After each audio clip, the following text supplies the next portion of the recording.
কয়েকদিন পরেই জাতীয় সংসদ নির্বাচন। এরই মধ্যে প্রচার প্রচারণায় ব্যস্ত সময় পার করছেন রাজনৈতিক দল ও প্রার্থীরা। নির্বাচন কমিশনের তথ্য বলছে, এবারের নির্বাচনে দেশের ইতিহাসে সর্বোচ্চ সংখ্যক ভোটার অংশ নিতে যাচ্ছেন।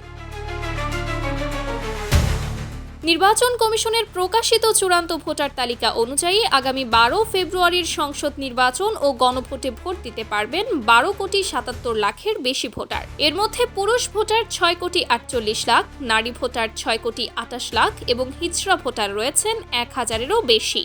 ভোটার সংখ্যার দিক থেকে সবচেয়ে বড় পরিবর্তন হলো এবার প্রথমবারের মতো প্রবাসী ভোটাররাও অংশ নিতে পারছেন। প্রায় 7 লাখের বেশি ভোটার পোস্টাল ভোটের মাধ্যমে ভোট দেওয়ার জন্য নিবন্ধন সম্পন্ন করেছেন। ভোটার সংখ্যায় কোন আসন এগিয়ে, কোনটি পিছিয়ে? আসন ভিত্তিক বিশ্লেষণে দেখা গেছে, দেশের 300 সংসদীয় আসনের মধ্যে সবচেয়ে বেশি ভোটার গাজীপুর 2 আসনে। সেখানে ভোটার সংখ্যা 8 লাখেরও বেশি। এর পরের অবস্থানে রয়েছে ঢাকা 19 ও গাজীপুর 1 আসন, যেখানে ভোটার সংখ্যা 7 লাখ ছাড়িয়েছে। গাজীপুর ও ঢাকার কয়েকটি আসনেই সবচেয়ে বেশি ভোটার ঘনত্ব লক্ষ্য করা গেছে।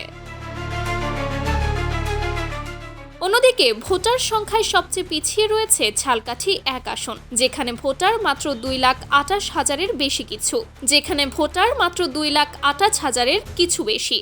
কম ভোটারের তালিকায় আরও রয়েছে যশোর 6, পিরোজপুর 3, খুলনা 3 ও চট্টগ্রাম 3 আসন। এমনকি ঢাকার আলোচিত আসন ঢাকা 8 আসনেও ভোটার সংখ্যা 3 লাখেরও নিচে।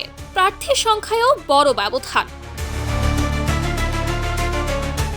ভোটারের পাশাপাশি প্রার্থী সংখ্যার দিক থেকেও বড় পার্থক্য দেখা গেছে এবারের নির্বাচনে। নির্বাচন কমিশনের তথ্য অনুযায়ী এবারের নির্বাচনে প্রতিদ্বন্দ্বিতা করছেন 1,981 জন প্রার্থী। এর মধ্যে সবচেয়ে বেশি প্রার্থী ঢাকা 12 আসনে, যেখানে লড়ছেন 15 জন প্রার্থী। অন্যদিকে সবচেয়ে কম প্রার্থী পিরোজপুর 1 আসনে, সেখানে প্রতিদ্বন্দ্বিতা করছেন মাত্র 2 জন।